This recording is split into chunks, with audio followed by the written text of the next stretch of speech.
Hello and welcome to the Heat Check, the Miami Herald's Miami Heat Show. I'm David Wilson. I'm joined, as always, on the other line. It's Anthony Chang, a summer league champion. Can we call you a summer league champion? You spend as much time out there as anyone on the Heat beat, basically.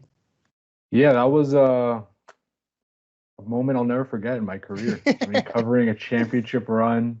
Yeah. Um, You only get so many of them. In South Florida, though, we got two in the last couple in months, the last right? couple months. Yeah. I mean, for all those that said that he wouldn't get a ring in the Jimmy Butler era, they're wrong.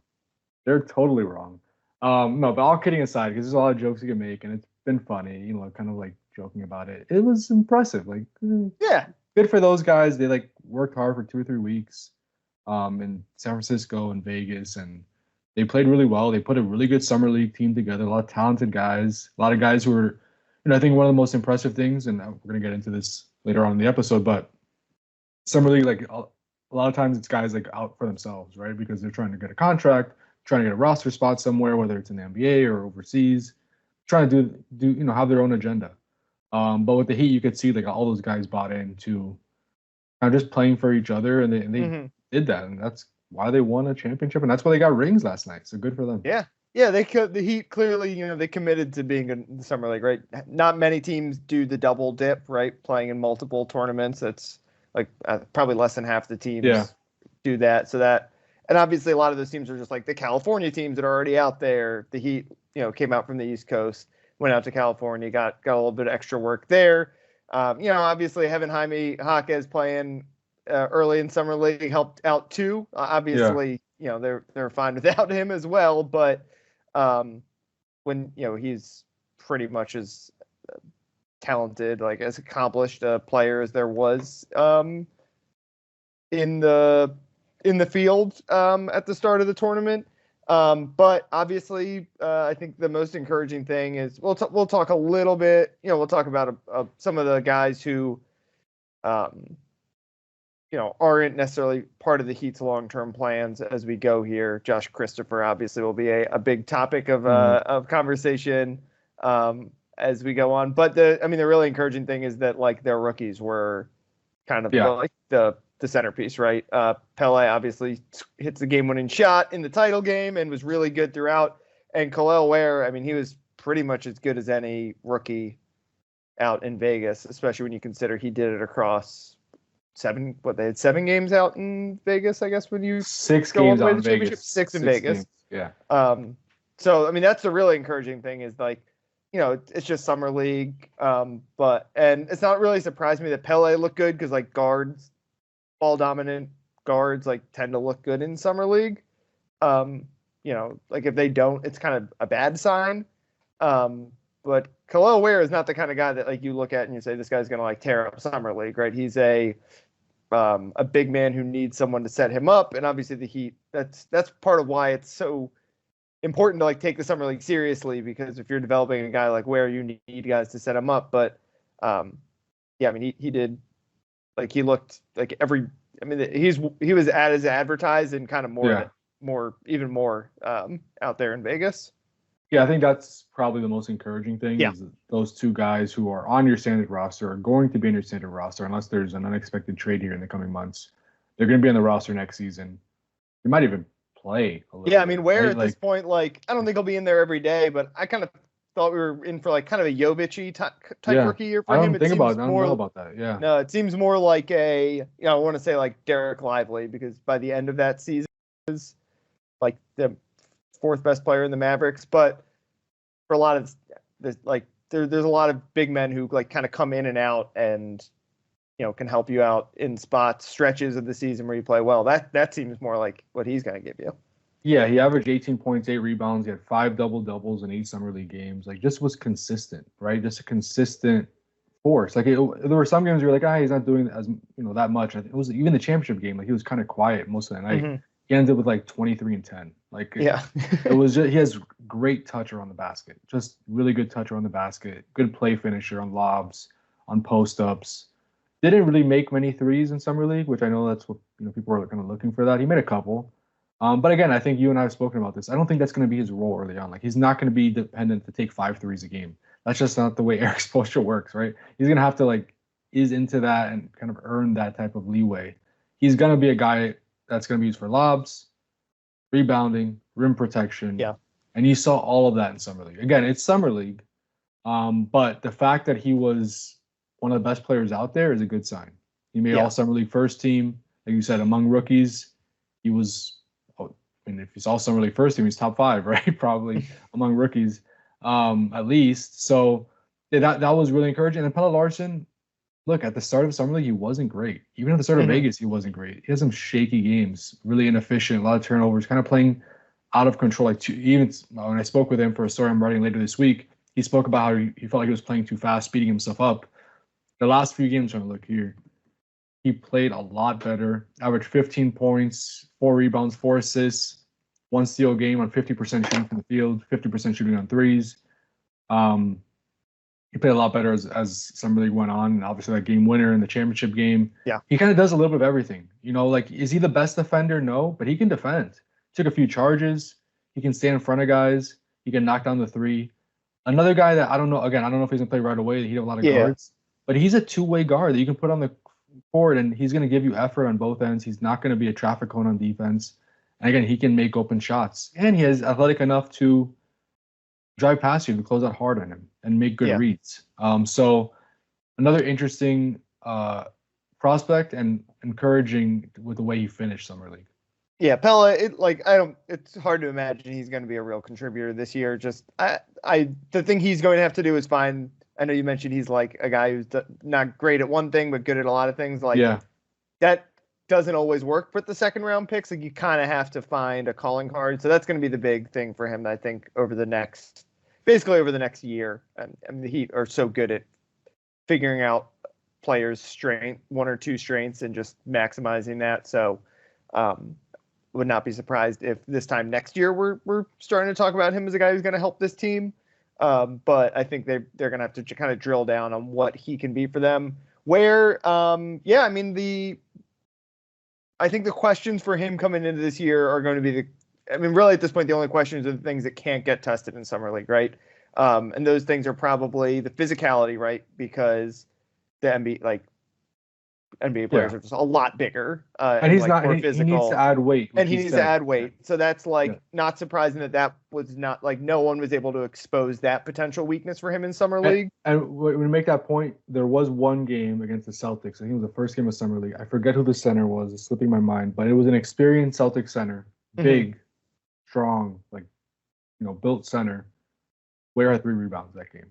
So if you're talking about physicality, and again, he wasn't tested as much in Summer League as obviously he's going to be when the real season starts, but there was a test there early on in Summer League in Vegas, and he had 3 rebounds. So right there, that's something that we're gonna have to watch for sure. I think the physicality and then defense, he was good. He blocked, I think had 3 blocks in the title game, was pretty regularly 1 or 2 blocks a game. Obviously the size, the athleticism, and the instinct seems to be there, but obviously NBA defense is if there's 2 things that's going to keep him off the court this year, I think it's going to be the physicality. Just some matchups he's probably not going to be able to really play in, and we'll see what he can do defensively. But offensively, I think both of us were skeptical about how real the 3-point shooting was going to be, but offensively he was you couldn't ask for more. I think realistically, I have to imagine the Heat weren't expecting him to be a 40% 3-point shooter, right? They were realistic about it too. They see strengths with the athleticism, the role, the defensive potential, and the pick and roll finisher, lob stuff. Yeah. And that he'll pass that test with flying colors throughout Vegas. So, I think he's going to be a guy who will be in and out of the rotation, and if he can develop as the year goes on, then maybe by the time the playoffs get here, he's helping you out a little bit more. He's played 2 years in college, so he's a little bit more experienced than, some other one and done key rookies over the last couple of years who have helped. So we'll see if that helps too. I'll be pretty interested to see if he looks more comfortable than some of the really young rookies who the Heat have drafted. And honestly, a lot of the really young guys they have drafted that have been in that range, namely Tyler Hero and Bam Adebayo, who are both one and dones, were pretty comfortable right away in the NBA. Yeah, and thinking in that 14 to whatever range. Yeah. Yeah, he has a skill set too that he just don't have, right? Like, Yeah. 7-footer, obviously they don't even have a 7-footer. Who's athletic, can block shots. Like, they don't have that, right? Bam is a different type of center. Kevin Love is a veteran who can shoot three, and not the opposite of that. Thomas Bryant, he's not really a rim protector. He's not a 7-footer, obviously. Like, he's a unique player for this roster that they're yeah, maybe he won't have a consistent role, but there are gonna be nights and matchups where they're gonna have to use him. So I think that was probably the most encouraging part of this summer league run, was that Khalil Ware looked like one of the top rookies in Vegas. Yeah, there's a need for him on the roster, and I think he's got the potential to just have a simple role, and that is what that's kind of the difference between him and obviously a lot of differences, but with Pella, it's hard to see a real need for him, and two, hard to see the Heat being able to say just do this one thing, do it really well. Whereas with Ware, there's the need, and there's offensively, you tell him you can shoot it if you're wide open, but for the most part, you're going to set picks and run to the basket as fast as you can. Yeah. Just roll hard to the basket and protect the rim. I agree. I think Paul Larson, again, there'll be moments where we know it every year. There are injuries. Yeah, nights where there's 7-8 deep. Yeah, and he'll play. And he won't be a huge negative, right? No, he's just solid, right? You remind. I think we spoke about this. Did I? Was I the one who brought up Grayson Allen to you here on this podcast? I think so. No? Yeah. He reminds me a little bit of Grayson Allen. Just again, that would be great if he turns into Grayson Allen, right? Yeah. It's a really good role player. Just does a little bit of everything. Just hustles, kind of annoying, draws a lot of fouls, takes charges, athletic enough to finish, again, around the basket, makes decent passer, not a liability on defense. He just reminds me of a guy who can turn into a Grayson Allen type, which again, he could use a guy like that, right? A guy who could shoot, but also hold up on the defensive end at the guard spot. They could use that. So again, I don't know if it'll happen this year. Probably not. Like you said, they have a lot of depth at guard right now. But if there's a trade or there are injuries, he might need to step into a role. Yeah. All right. Anyone else from this roster that we definitely need to talk about? Yeah, we'll run through some other guys that aren't on the standard roster. There are 3 guys on the standard roster who played for the summer league team. Were Jaime Hawkins, obviously. Yeah. And then the 2 rookies, Pella Larson and Khalil. The 2 two-way guys. We don't need to talk about Jaime. Jaime. He's graduated from summer league. He shot 60% from the field. Never should have been there in the first place, frankly. I assume he was only there because he was out in Vegas, so it was why not? I asked him that, and I said, "Were you gonna come even if you didn't play in the select team?" And he goes, "No, I was gonna come no matter what. I like playing basketball. I was gonna be playing anyway. Whether I'm playing in California at the Drew League or at Miami Pro-Am and Miami High, the Heat would rather me play it with them, with their, I'm around the coaches, I'm around the trainers. So that makes a little bit of sense. For those asking why is he even there? Why risk the injury? He's gonna be playing basketball anyway. Yeah, right. The injury thing's stupid to me. I don't care. It's just that the competition did not seem to challenge him very much. But I guess 26 points a game on 58% shooting from the field. Yeah, he was LeBron. Literally, he was he LeBron. Prime LeBron. Yeah. 2012 LeBron. The two-way guys. By the way, if they would have had Jaime the whole summer league, they would have beaten everyone by 40 points. Oh my god! Yeah. The 2 two-way guys, that played in summer league, Kashad Johnson and Zion Pullen. Kashad Johnson, undrafted rookie from Arizona. That's Zion Pullen, undrafted guard from Florida. Kashad Johnson was one of the biggest bright spots of summer league. Yeah, he missed the final 3 games in Vegas because of a sprained ankle, but he's, to me, even more than Pella and Khalil. I think he could be.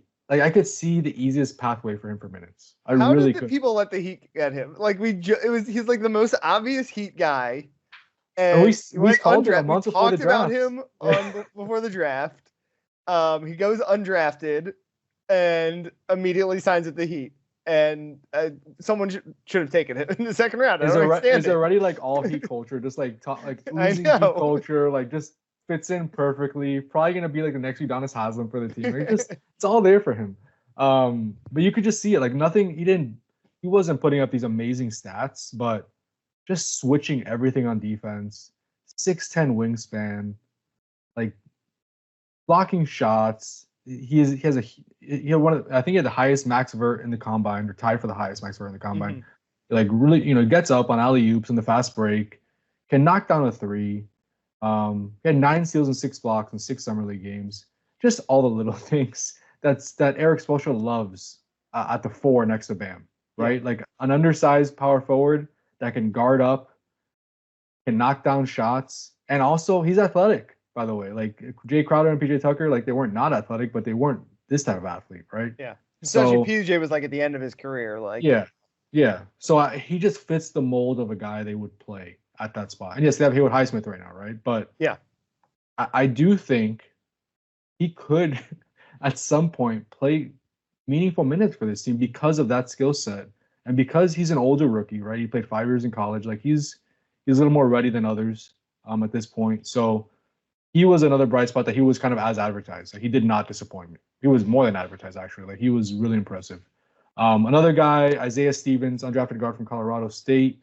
Well, actually, let's go through Zion Pullen first. The other two, a guy in a two-way. He had a quiet summer league, I would say. Not bad, just quiet. Started out as the starting point guard for the summer league team, and then played off the bench for the final 4 games, I think. Yeah, final 4 games, with Isaiah Stevens starting ahead of him. So he only averaged 5 points, 1 rebound, 1 assist a game in summer league. So just a quiet couple weeks for him. Probably not what he expected, probably not what the Heat expected when they gave him the two-way. Obviously, summer league is just a part of it, right? They see a lot of stuff behind the scenes. They'll see him now when he gets back to Miami and starts working with them. We'll see what they do. But he is a candidate that if they want to sign another guy to a two-way, they might swap that out, right? Because he wasn't like making you notice him. He actually didn't even play much toward the end of summer league. So the one guy that took his spot as a starting point guard in the summer league team was Isaiah Stevens. He was one of the revelations of last few weeks. Did you watch him? A little bit. I mean, he was a guy who was a really productive college player too. Like he was like kind of on my radar. Yeah, not that I watched Colorado State very much, although I'd seen him a little bit because they play in a pretty good conference. But I wasn't surprised to see him like have a good summer league. And then, as you meant, like maybe this pivots us nicely to like how can the Heat try to keep some of these guys? The other one's obviously Josh Christopher, who was like kind of like the Caleb Martin, like 2023 Caleb Martin, right, where he just got insanely hot from 3. Seems like it seems like he was not a very good 3-point shooter in the G League, so a little bit kind of out of nowhere. But he was obviously also, I think most people kind of agreed he's like the best available free agent, most impressive guy who's like an available free agent coming out of summer league. So between him and Stevens, I don't know if the Heat will be able to keep one or both, or like those are two really interesting guys who are not on a roster right now that help the Heat win a championship and are going to be, I think, as in demand as like a summer league guy can be, right, over the next couple weeks before training camp starts. Yeah, Josh Christopher, I think, was maybe the best player on the team, not like including Kalel or Jaime. Like he was great. I mean, just you look at all the stats, like 50, and 100 were his shooting percentages from the field, from 3 and free throws. So he won the MVP for the championship game in summer league. Former first-round pick, so he has the talent, right? He's still only, I think, 22 years old. He's been working with Heat coaches since May. He said, like he got after the season, like he finished with the G League season with Sioux Falls, went to the Heat, went to Miami in May. Said, I want to work with you guys. I want you to bring the best out of me. They've really been preaching defense with him. By the way, he was really good on defense in summer league, trying to get him to be more of a 3-and-D role player in the NBA. Which again, he shot the 3-ball well, which he hasn't. That's kind of been a problem for him in his career. And he was really good on defense. So it was all good signs. But you wonder how that's going to translate right to the NBA, right? Because he did take a lot of shots. Like he's a scorer. He's a natural scorer. How is that going to translate to the league? So that's the question with him. And then there's also Cole Swider and Linus Williams, which we don't need to get into him much because they've been on the team now for the last year. But they had solid summer leagues as well, and they're unrestricted free agents. So to your question, how could he keep these guys around? Right now, they really can't sign a 15th guy because they have no room to the second apron. So that's not an option unless there's a trade. Their 3 two-way spots are filled.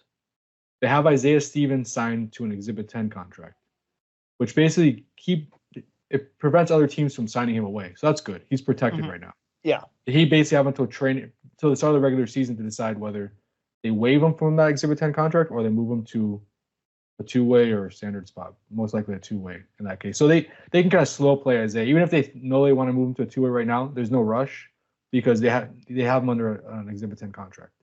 Josh Christopher is the one where I'm assuming there are going to be teams out there that are going to be offering two-way opportunities, right? So if you're the Heat, do you waive a player from a two-way contract to sign Josh Christopher and keep him in the developmental system? Most would say yes, right? That would make the most sense. He was really good in summer league, but Kashad Johnson's not being waived. I would agree on that. So it's either going to be Drew Smith, which the Heat, by all accounts, love Drew Smith, right? Like they really like him. They like what he brought last season. They've kind of invested a lot of time in him. Do they waive Drew Smith? Do they waive Zion Pullen, who again had a quiet summer league?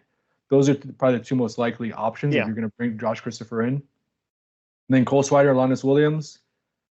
I don't know. I mean, I kind of think as good as they were in summer league, like the Heat rescinded their qualifying offer for a reason, right? They've seen them for the last year.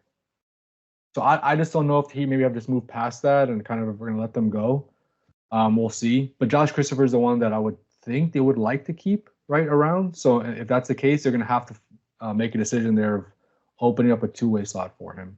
And then again, Isaiah Stevens, I think, is another two-way option, but they don't have to act on that right now because he's on an Exhibit 10. And you can't sign a guy away from an Exhibit 10? You cannot. Okay. You can't. So they could technically deal with Josh Christopher and say, we're going to sign you to an Exhibit 10. Yeah, but I don't think he would do that. But why would he do that if other teams are offering him two-ways, right? So, and the other thing is, question, I mean, not that I'm expecting it, but like, he was, like you say, he's only 22. He was awesome in summer league. He was a 5-star recruit coming out of high school. Yeah. Like, will a team, I don't expect it, but give him a standard. Yeah. Like, could a bad team, like, that has an extra roster spot just say, let's give him a standard? We're going to need someone to take shots anyway. And so it'll be interesting to see if he can even, like, get him on a two-way right now. Not that, like, at some point I'm sure he would sign a two-way, but would he wait and see what else is out there? Before pulling the trigger on something. And I agree with you on Swider and Alondas. Like, it just seems like between Kashad Johnson, obviously Josh Christopher, Isaiah Stevens, Zion Pullen, who's an undrafted, like they're just in they've moved to the next wave of guys. Wave of guys. Yeah. Yeah, I agree, and that's a good point about the standard contract. And if that happens with Josh Christopher, like he'd have to just say congratulations and good luck, right? Like it was fun because they just don't have that luxury right now. So you talk to Josh Christopher, he's really thankful for what he did for him. He talks about how, like, I think his quote, let me see if I can get his quote exactly after the game, like crediting Heat culture for, he just kind of bought in. They should have worn the Heat culture jerseys this summer. They should have. Like, retire those for like the regular season. Those should be the standard summer league jerseys, Heat culture. Yeah, definitely this team. I mean, it was like oozing out every game. I think this Heat culture thing just brought the best out of me. I don't think I've had a series of games better than this in my life, honestly. So I would think you'd want to be in Miami, right? If all things are equal. But again, if he gets a standard offer, then it's probably gone. Because how do you turn that down? Or even a two-way with a team like where he's going to have bigger opportunity, right? Like the other teams will have other stuff to offer. But that's a pretty good quote if you're a Heat fan who wants to keep Josh Christopher around. Yeah, he's bought into the culture. So the first part of the quote was, I guess he called Udonis Haslem before he got into the facility in May and said, I want to pull up and I want you guys to get the best out of me. So he really kind of was desperate, like eager to get back into the league. Yeah. Knew he had to work on some stuff, improve on some stuff, and he picked the Heat as the team to help him with that. And you look at Summer League and it seemed to have worked out for him. Mm-hmm. All right. I think we can just about wrap things up, but maybe we should do a quick Olympic talk. Sure. Because basketball I don't know what day game one for the U.S. Sunday. is, but Sunday, obviously, they play Bam Nico. is playing. They play Nico. And yep, they play. Yep. Yeah. The Serbians. They destroyed the Serbians last week. Had a couple close calls. South Sudan. I gotta say, a lot of college guys on that roster.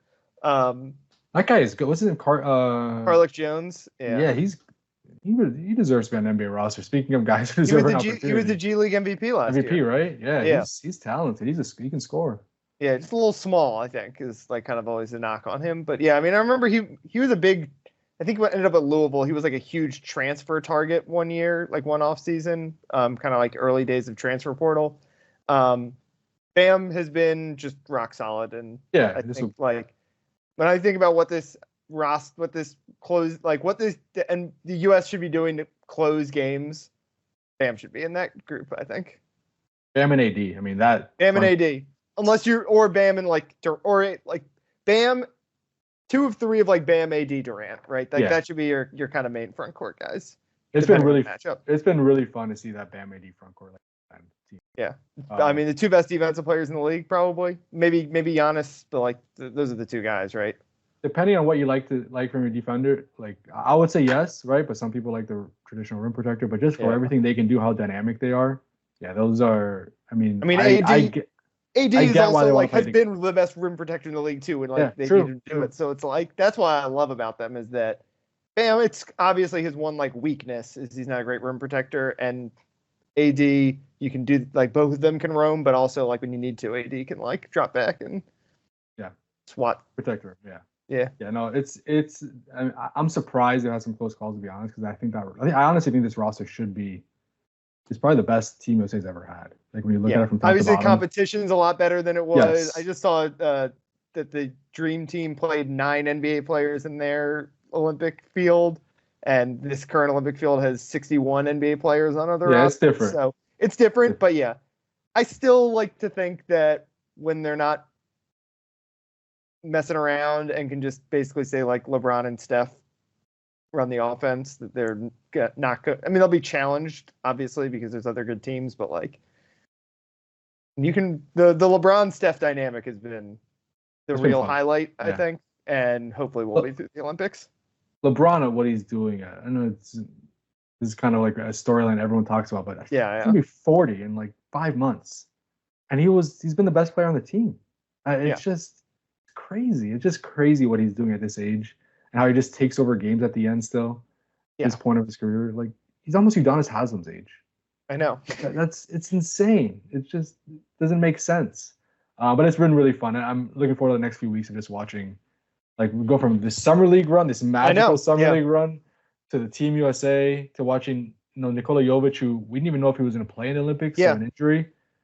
Just got cleared a few days ago. Played in a few exhibition games. Will he be good to go? I guess in that first game, he's been playing exhibition games. He should be. He played in the last 2 exhibition games the last few days, so it looks like he'll be good to go against Team USA on Sunday. So Serbia, we have Nikola Jokic, Nikola Jovic, Bogdanovic. So that's be a good game too. It's obviously some Serbia was the silver medalist last year, so they're definitely one of the probably top 5 teams in the field. So and they even have Jokic last year. So a little bit that'll make a little bit of a difference, I think. I'm pumped. I'm just excited. Like there's gonna be moments in like some of these close games where it's gonna be close, and like LeBron and Steph are just gonna run like the Draymond play for like 10 straight possessions, and no one's gonna be able to stop it because it's the cheat code. Yeah. And also, by the way, like you said, Kevin Durant's gonna be playing at some point, and he might actually be the best player in the team. I know. Like Drew Holiday, Captain America, like him and Bam, like it's kind of funny. Like they're like, it's a reminder. Those 2 guys who are, always kind of like fringy all-stars, right? Like no one would say they're top 15 players in the league, right? Like if you're writing up the Olympic team, you're like put the best players you can, best 12 guys, like. Bam maybe would just because of the position, but like not guys who are like thought of as super duper stars, and they're just such perfect like fits with Team USA. It's nice reminder of team building. It's not as straightforward as it always looks. Oh, I mean, how about like when Kawhi left the team, right? They could have brought in Jaylen Brown, which obviously Jaylen Brown took exception to. They bring in Derek White. But he was awesome in that. He was awesome in the second half of the South Sudan game. Sometimes you just need a guard who doesn't need to put up 10 shots, can defend, can hit a spot of 3 when he's open. Like he does all the little things, right? So like you said, that's just an example of maybe not picking the best guy available, but picking a guy who fits a role. Yeah. So that'll be fun. We'll come back at some point during the Olympics after the Olympics and talk. Because if they win, we'll have another Bam gold medal to celebrate, and if they lose, we'll have like some good old-fashioned American panic to go along with everything else. I was gonna say there's been enough of that, but yeah, let's just add to it. Why not? Yeah. All right. We can finish things up there. Thanks as always for listening. You can follow Anthony on Twitter at Anthony_Chang. You can follow me on Twitter at DBWilson2. Anthony will be at the Summer League Parade on Friday. Are you going to ring night or no? Where would you do a Summer League Parade? You can't do it on Biscayne. Where do you do the Summer League Parade? The little like loop behind the arena near the water? Yeah, what do they call that? Like, I don't know what they call it. But yeah, or behind the arena facing the bay. Why not? Yeah, past the team store.